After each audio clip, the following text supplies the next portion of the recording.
Salut, dans cette vidéo, je vais te montrer que faire si des opérations inhabituelles ont été détectées sur votre compte caisse d'épargne.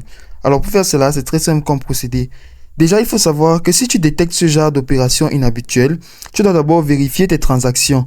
Premièrement, examiner tes relevés d'où tu dois passer en revue tes relevés de compte pour identifier toutes les transactions suspectes. Ensuite, noter les détails.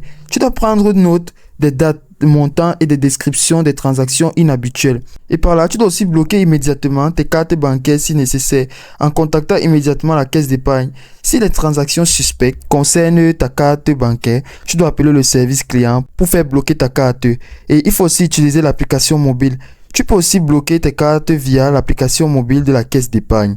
Ensuite, il faut signaler les transactions suspectes tout en contactant le service client, en appelant le service client de la caisse d'épargne pour pouvoir signaler les transactions suspectes. Le numéro est généralement indiqué sur ta carte bancaire ou sur le site web de la banque. Après, tu dois expliquer la situation tout en fournissant tous les détails des transactions inhabituelles que tu as notées. Et puis, demander une enquête.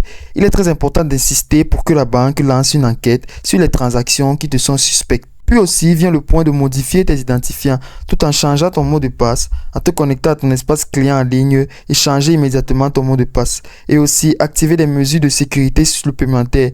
Si ce n'est pas déjà fait, tu dois activer des notifications de transactions, d'authentification à 2 facteurs et d'autres mesures de sécurité.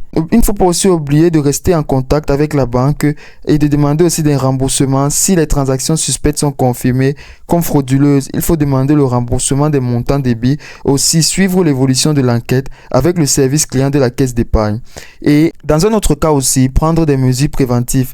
Il faut surveiller régulièrement tes comptes tout en continuant à surveiller ton compte régulièrement pour détecter toute activité inhabituelle. Et aussi utiliser des connexions sécurisées tout en accédant à ton espace client uniquement à partir des connexions sécurisées et éviter les réseaux Wi-Fi publics non sécurisés. Et c'est aussi simple que ça.